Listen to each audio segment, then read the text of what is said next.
यहाँ देखिए माँ मातंगी है, माँ बगलामुखी और माँ छिन्नमस्ता। 10 महाविद्या में से 3 महाविद्या यहाँ पे विराजमान है। माँ बगलामुखी जो है अपने शत्रुओं से मुक्ति देने वाली। अगर शत्रुओं से बहुत ज्यादा परेशान है, शत्रु बार बार पीड़ा दे रहे हैं, किसी न किसी विघ्न में फंसा देते हैं, या जो राजनीतिक लोग हैं उनके भी बहुत सारे शत्रु होते हैं, तो माँ बगलामुखी का कार्य है शत्रुओं से आपको मुक्ति दिलाना। तो शत्रु पीड़ा जो है वो नष्ट होती है। बाकी माँ मातंगी जो है इन्हें तांत्रिक सरस्वती कहा गया है और भौतिक जीवन के सारे सुख संसाधन देने वाली ये देवी है। जो कलाकार हैं वो लोग भी जो है इनको अगर पूजते हैं तो इनके ऊपर विशेष कृपा रहती है। राजनीतिक जो लोग हैं अगर वो पूजते हैं तो उनको राजनीति में सफलता मिलती है। कुंड यहाँ पर इसलिए है कि बगलामुखी यज्ञ होता है और यहाँ पे जो है अभी यज्ञ चल रहा था। 5000 किलो मिर्ची का यज्ञ हुआ अभी कुछ दिन पहले। और जब यज्ञ होता है, देखिए अगर हम घर में 2-4 मिर्ची भी अगर जलाते हैं तो हमें खांसी आने लगती है, लेकिन यहाँ पे 5-5 हजार किलो मिर्ची का यज्ञ होता है लेकिन किसी को एक खांसी भी नहीं आती है। इतना महत्व है। अगर बगलामुखी यज्ञ में अगर खांसी आ जाए तो वो आपका यज्ञ खंडित हुआ है, ये उसका पहचान है।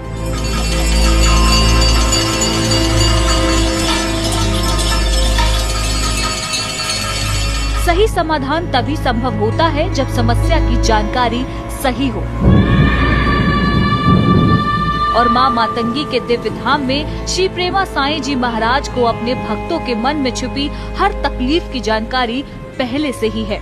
यहाँ सबसे कमाल और आश्चर्यचकित बात ये है कि लाखों की संख्या में लोग अपनी समस्याएं लेकर आते हैं और हर कोई समाधान लेकर ही जाता है।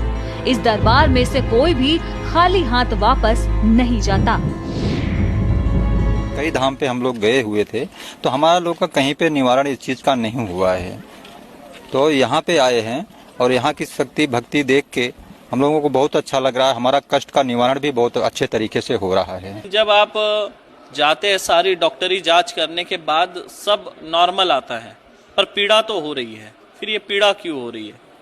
जब डॉक्टर बोल रहे हैं कि आपको कोई समस्या नहीं है लेकिन दर्द तो है, तो ये उस तरह का दर्द है, मतलब कोई ऊपरी चक्कर, भूत प्रेत बाधा भी हो सकती है, कोई और प्रयोग भी होते हैं जैसे ब्लैक मैजिक वगैरह होता है, तो उस तरह का प्रयोग होता है तो उसका प्रभाव रहता है, तो वो यहाँ कट जाता है। और डॉक्टरी इलाज के लिए तो हम सलाह देते हैं कि आप डॉक्टर के पास ही जाओ।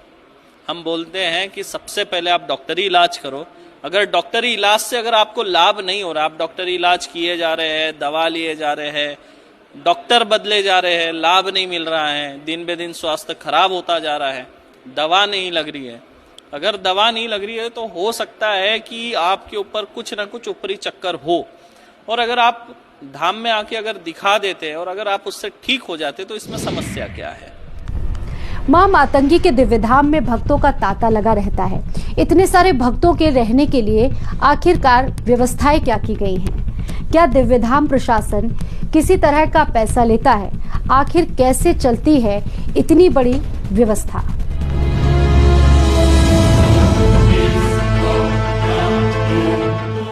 अपने कष्टों को दूर करने के लिए मां मातंगी के दिव्य धाम में भक्तों का सैलाब हमेशा बना रहता है।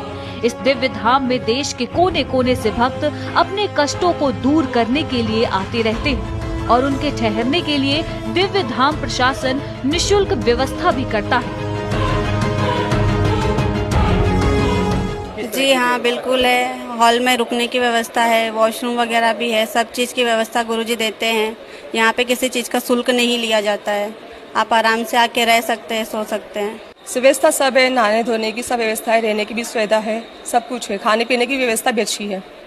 क्या कोई चार्ज लेते हैं गुरुजी का यहाँ आश्रम में? नहीं, बिल्कुल नहीं। रहने का कोई चार्ज नहीं है, नहाने धोने का कोई चार्ज नहीं है, कोई परेशानी नहीं है। और जब घर पे पता चलता है इतनी दूर कैसे जाएंगे, लेकिन जब यहाँ आते हैं व्यवस्था होती जाती है। माता मातंगी खुद लेकर आती है यहाँ पर, और यहाँ आने के बाद घर जाने का मन नहीं करता। इतनी व्यवस्था, सुख शांति सब कुछ मिलता है यहाँ पे। घर से बीमार आते हैं, यहाँ से ठीक होकर जाते हैं। अभी दो पर्चे बनवाए, निःशुल्क में बनवाए, अभी मेरे पास है, एक पैसा नहीं जमा किया। देखिए यहाँ पे रहने की व्यवस्था है, निःशुल्क है, उसका कोई शुल्क नहीं लिया जाता है। और रही भोजन की व्यवस्था, तो कुछ दिन में मातंगी प्रसादम करके यहाँ पे हम चालू करने वाले, अभी अंडर कंस्ट्रक्शन कार्य चल रहा है, तो इसलिए अभी व्यवस्था नहीं है। जैसे हमारा कंस्ट्रक्शन हो जाएगा तो फिर वो प्रसादम की भी व्यवस्था हो जाएगी। अभी तो रहने की व्यवस्था निःशुल्क है। मां मातंगी के दिव्य धाम में गायों की हो रही है सेवा। प्रेमा साईं जी महाराज ने मां मातंगी के दिव्य धाम के प्रांगण में गौशाला का निर्माण कराया है। अगर आप सनातनी हैं तो आपको गौ माता की सेवा करनी चाहिए, क्योंकि देवी देवताओं से भी ऊपर का स्थान इनका है और अनेक देवी देवता जो हैं इनके ऊपर वास करते हैं। और ये जो आप गाय देख रहे हैं, इनको गौड़ाऊ गाय कहते हैं। ये भगवान श्री कृष्ण की गाय इन्हें कहा जाता है। रुक्मणी माता को लेने के लिए जब भगवान श्री कृष्ण जो है कौंडन्यपुर आए थे, महाराष्ट्र में एक जिला है जिसका नाम वर्धा है, और वहाँ पे एक तालुका पड़ता है कौंडन्यपुर, जिसे रुक्मणी माता का मायका कहा जाता है। तो ऐसा कहा जाता है कि जब भगवान श्री कृष्ण रुक्मणी माता को लेने आए थे तो साथ में कुछ गाय और ग्वाला लेकर आए थे।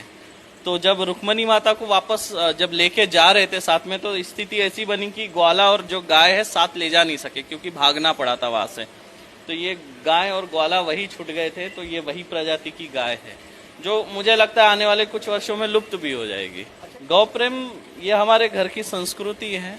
हमारे माता पिता सेवा करते थे, दादा दादी सेवा करते थे, वही हमें मतलब ज्ञान प्राप्त हुआ है, संस्कार मिले हैं और उसी पे हम चल रहे हैं। अभी बारिश का समय चल रहा है, बाहर कीचड़ वगैरह होता है, तो कीचड़ से बचाना है, क्योंकि कीचड़ में वो एक मक्खी होती है जो खून चूसती है, जोग होते हैं। तो इन सब से बचाने के लिए यहाँ पे अभी तात्कालिक व्यवस्था की गई है। उसमें जितनी व्यवस्था हमसे बनी ये की है, लेकिन हमें नहीं लगता ये पर्याप्त है। कहते हैं कि त्रिकालदर्शी वो है जो भूत, वर्तमान और भविष्य काल के बारे में आसानी से बता दे, जिस पर काल का समय भी ना हो और प्रभाव भी ना हो, जो काल से परे हो। ऐसा सिर्फ परमात्मा है। लेकिन इस 21वीं शताब्दी में मां मातंगी के दिव्य धाम के पीठाधीश्वर श्री प्रेमा साई जी महाराज के भक्त उन्हें त्रिकालदर्शी कहते हैं। एक्चुअल डॉक्टर जो बीमारी बताते हैं वो गुरुजी स्वयं पर्चे में लोगों को लिख के बता देते हैं कि आपको ये बीमारी है। त्रिकालदर्शी तो है एकदम, एक तरफ से डॉक्टर्स भी है हमारे गुरुजी, जो लोगों को बीमारियां होने लग जाती है वो गुरुजी पहले ही बता देते हैं पर्चे में। जब हमें खुद अपने आप रिलीफ मिल रहा है तो हम क्यों झूठ क्यों बोलेंगे, बताइए। आप किसी से भी पूछ लीजिए धाम में। त्रिकालदर्शी हम नहीं है, त्रिकालदर्शी जो है माँ मातंगी है। माँ मातंगी 10 महाविद्या में से 9वीं महाविद्या है और पार्वती है। तो जो शिव की अर्ध शक्ति है तो उनको तो आप त्रिकालदर्शी कह सकते हैं। हम उनके चरणों के एक छोटे से सेवक हैं। पता नहीं मेरे से हजारों सेवक होंगे, मुझसे भी बड़े बड़े सेवक होंगे। तो हमारा एक कार्य है कि हमारे यहाँ जो लोग आते हैं उनकी क्या समस्या है, उसके लिए हम माता रानी से प्रार्थना करते हैं। वो पर्चे पे लिखते हैं, जो कुछ आया उनको बता देते हैं आपकी ये समस्या है। वो लोग बोलते हैं हाँ इसलिए हम आए हैं। उसके बाद माता रानी से ही हम प्रार्थना करते हैं, माता रानी इसकी जो भी दिक्कत है, परेशानी है, दूर करिए।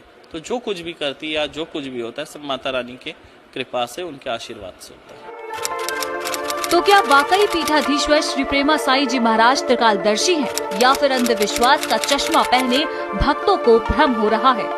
मां मातंगी के दिव्य धाम में रात के अंधेरे में आयोजित होने वाले यज्ञ के अनुष्ठान से भक्तों को क्या फायदा हो रहा है?